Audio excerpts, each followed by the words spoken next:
The South Australian football public gave an emphatic thumbs up to its entry into the AFL competition at Football Park last night, and the Crows did their part with a 27-point win over last year's grand finalist Essendon.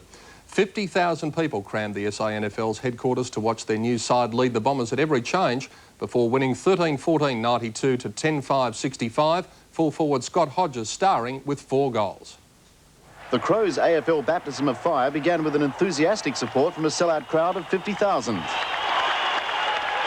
Although only a trial match, Adelaide players were out to prove they could match it in the National League, spearheaded by the likes of former Geelong and West Adelaide high flyer Bruce Lindner, and some brilliant teamwork resulting in the Crows scoring the first goal through 1985 Magarey medalist Grantley Filkey. To the Adelaide Crows, and they're looking pretty good. The Crows weren't showing any quarter and certainly didn't give any, as Shane Radbone found out after colliding with ruckman Romano Negri. The collision caused a short altercation amongst players, fueled by nerves and tension. By quarter time, Adelaide led by 15 points, and by half-time, Essendon had trimmed that margin to just 5 points. One of the best duels of the night came from Magarey medalist Scott Hodges and Bombers fullback Tony Danaher. Hodges won the battle, though, kicking 4-3 for the match. Former Footscray champion Tony McGuinness, who was acting captain for the match, was outstanding with the style which won him the Magarey medal in 1982 while with Glenelg. At three-quarter time, the Crows held on to their lead by 8 points and finally ran out winners in their first AFL clash by 27 points. A tremendous victory. Crowd rises as one. Graham Corns would be a very, very happy man. Craig McGann, 10 Eyewitness News. Long way to go yet. Well, outstanding Galloper Superimpose showed he's set for a big autumn carnival with a brilliant win in today's Chester Manifold Stakes at Flemington. Having only his second outing since suffering a bleeding attack last spring, Superimpose simply toyed with his rivals for a comfortable victory. Superimpose started 11-8 on favourite in the Chester Manifold Stakes. He settled perfectly and was never going to be beaten. Superimpose loomed up to take the lead, though, from Afghan Rebel. Coachman's Chill's fighting back, but Superimpose has kicked away from Coachman's Chill. A most impressive performance by Superimpose. He wins by 2. Coachman's Chill's second century got third. The Debonair was the first leg of the TAB double, and it produced a fantastic finish with the strategist, the Bolter, getting a late rails run. It's Temperate King in front, Seal Bid coming at it with Tracetti down the outside, then the strategist. Temperate King, Seal Bid, Tracetti lunging, the strategist late, the strategist in the middle might have got up. In the second leg of the daily double, the David Hayes train So Surprising started favourite but failed badly. Go Irish Spree and Astro Franco from Band said Irish Spree put a nose in front near the post and she'll get the money. Irish Spree has won it.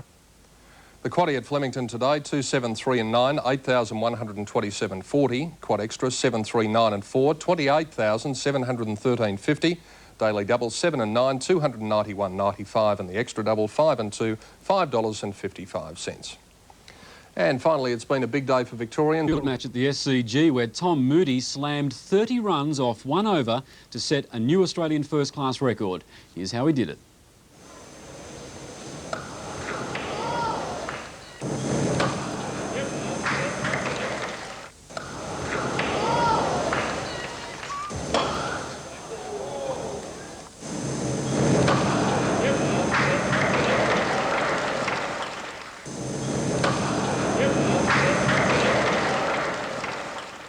The 3 6s and 3 4s off Adrian Tucker helped Moody to a century, but New South Wales is still on top. WA was forced to follow on, and in the second innings, they're 5 for 242.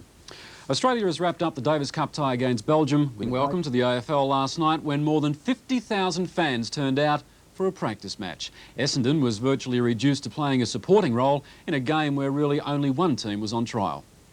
South Australian officials were hoping for a big turnout, but 50,000 was beyond all expectations. The traffic snarls around Football Park looked more like a grand final or state of origin match was about to begin, and to a certain degree it was a case of them against us, as it will be from here on in. Although it was only a practice match, it was a test in more ways than one. For the officials, it was a chance to gauge how much support the new club can expect. That side of things was settled fairly early. It was then up to the players to prove how competitive they are. Judging by their performance, the Crows are certainly up to AFL standard. Gets the handball across to Klug, doesn't miss from there. Adelaide booted 4 goals in the opening term, and although the match was an even affair for the next 2 quarters, the home side kicked away in the 4th to bring up a 27-point win. A tremendous victory. Crowd rises as one.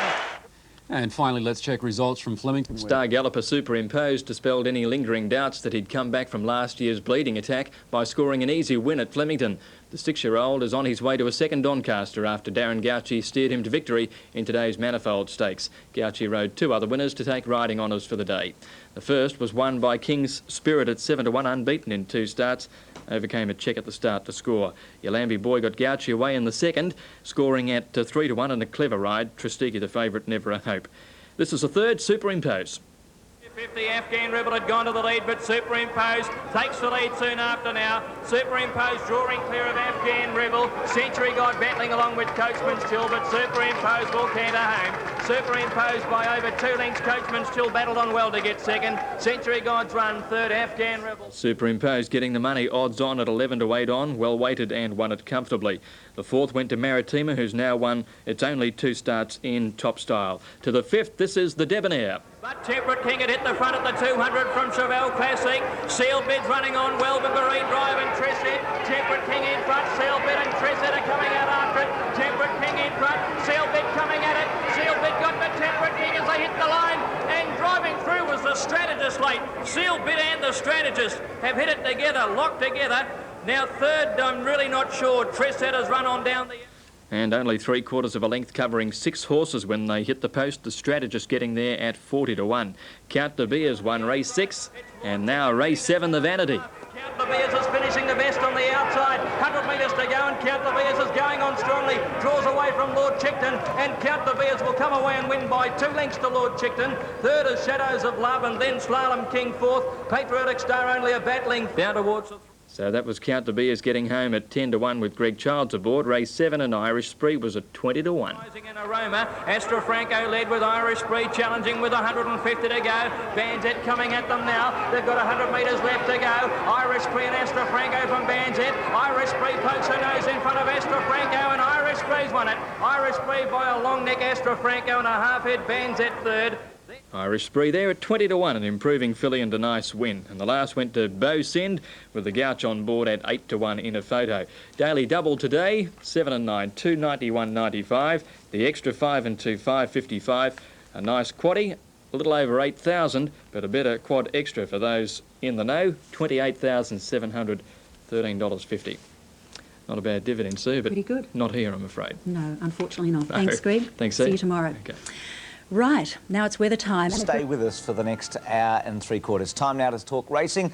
Keith Hillier went to Flemington yesterday, and I reckon he would have been wrapped in Superimpose. Good morning, Keith. Hi, Bruce. Yes, Superimpose was fantastic yesterday, and surprisingly, bookmakers took an amazing set against him. We all thought he would be 5 to 2 on or 3 to 1 on. He opened at 2s on, and at one stage, bookmakers bet 4 to 5. Absolutely incredible, because the weight scale just made him... Looked a certainty, didn't he? Looked absolute certainty. Take advantage of the 4 to 5, Keith? I did break my golden rule, actually, Bruce. Funny you should ask. I mean, that was a case where he probably, you know, a genuine 3's on pop and they bet 5 to 4 on, so it is value, even though it's red figures. Yes, and it was a worry-free ride, too. It sure was for Darren Gauci. Let's go to the Chester Manifold yesterday, and the big attraction at Flemington was this horse, Superimpose. Superimpose was having his second start since he bled at Caulfield last October. The 6-year-old rarely carries a lot of condition, and he looked fit and ready to win against a group of horses who are useful but inferior when compared to this chestnut. The Chester Manifold was run at a slow rate, and the Star Thoroughbred was cruising before being asked to assert his superiority. Wider on the track, then starting to wind up Superimpose, and he was followed by Aces and Kings and Universal Ambition. Century God down the outside, and still last is Mantelpiece at the 400-metre mark. Coachman's Chill being tackled quickly by Afghan Rebel, and now over on the outside, Superimpose is joining in. He's hard-held Superimpose as they come down to the 300. Under double wraps, he goes to the front, Superimpose from Afghan Rebel, Coachman's Chill.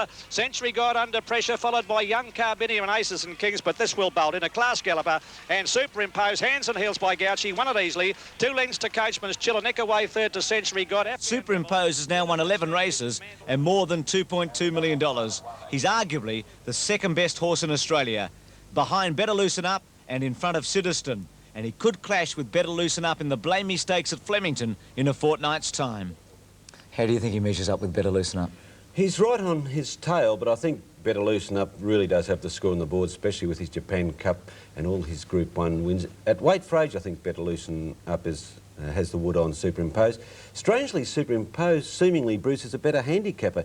He's won an Epsom and a Doncaster last year with big weights, and that's the measure of a good horse, isn't it? For sure, and I think he's a better horse in Sydney, Superimpose. He seems to be a length and a half better, I feel, anyway. I agree. Yeah. That race yesterday was run at a dawdling pace, I think 1:26. Very slow for that class of horse. In fact, the 1400-metre race in Sydney won by Triscay was run in 4.5 seconds faster time. What would you equate that to in lengths? About 6 lengths for a second, so that's about 27 lengths difference between the two, but she wouldn't beat Superimpose in a million years, would she? No, she would not.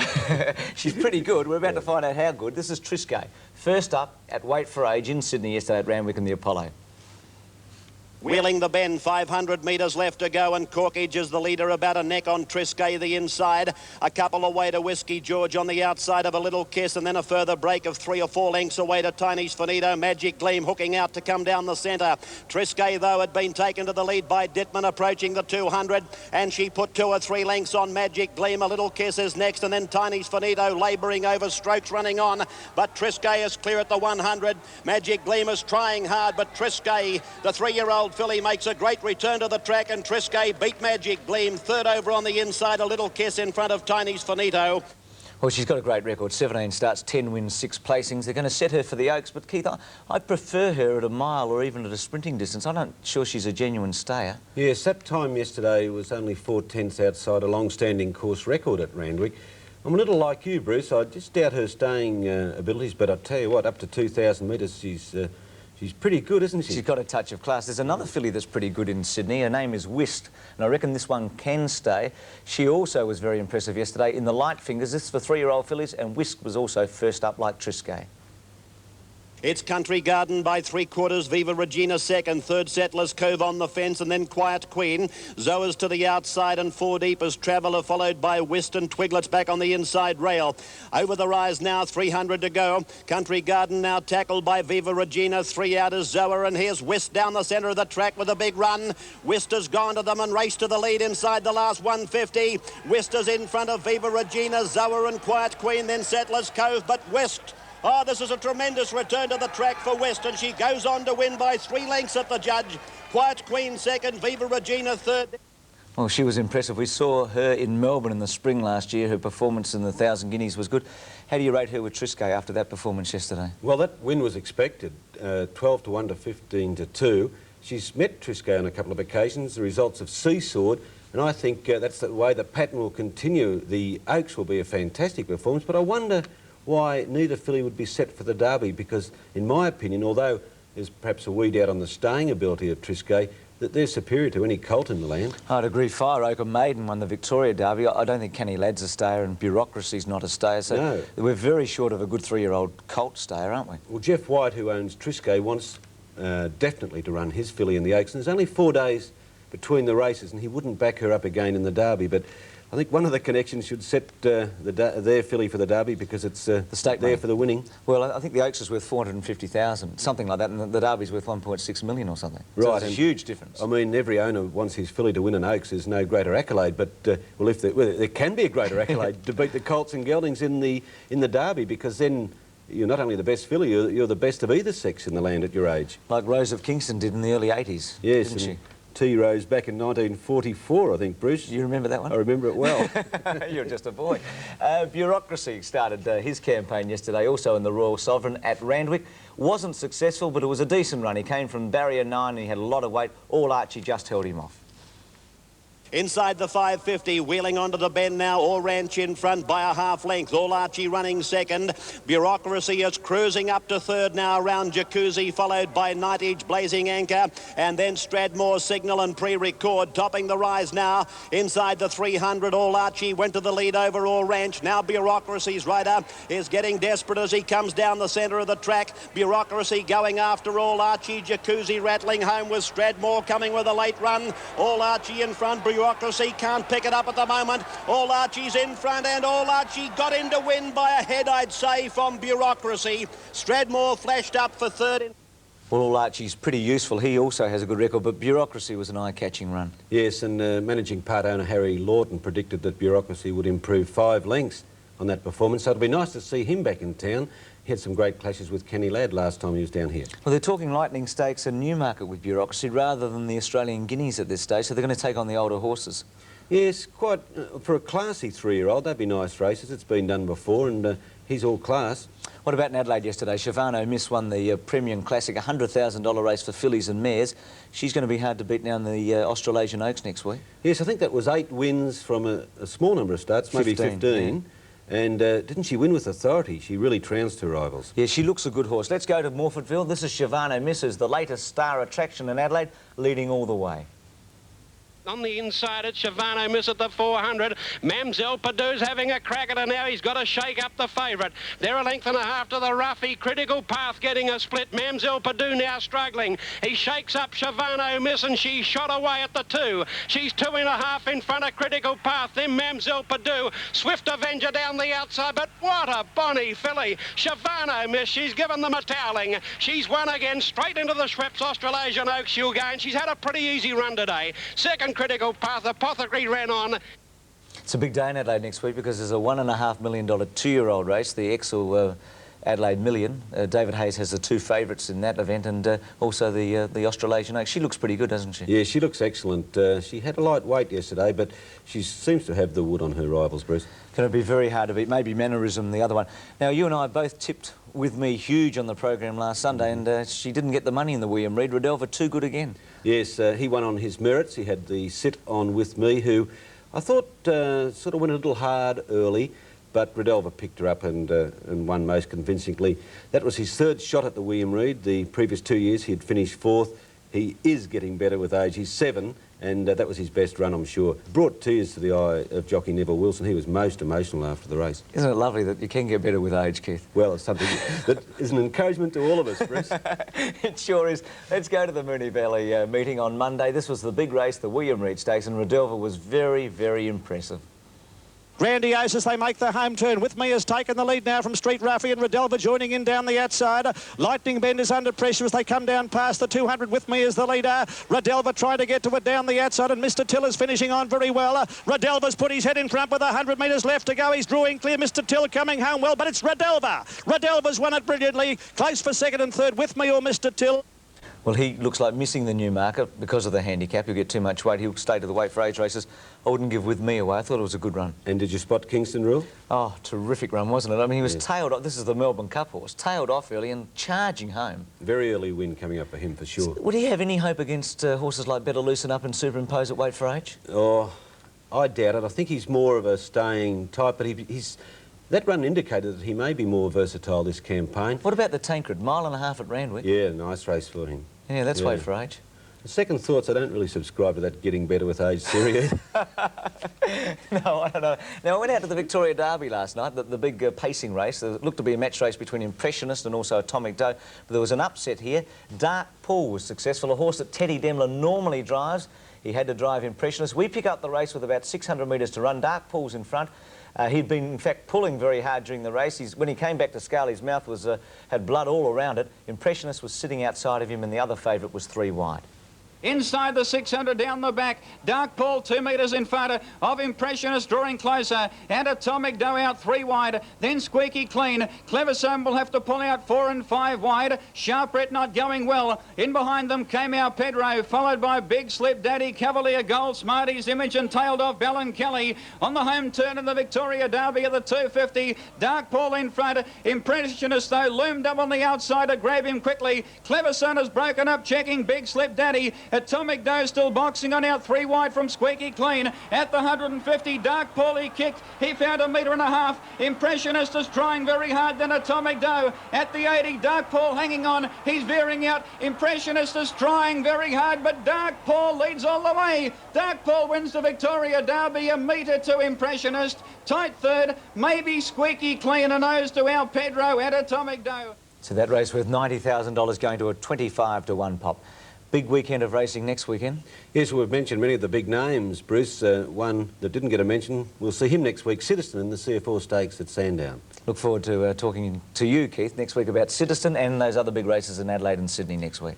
Fine, Bruce. See you next Sunday. Good putting. Keith Hillier with us, and we take a break. We'll be talking to Ian Murray, the master sailor, after this break.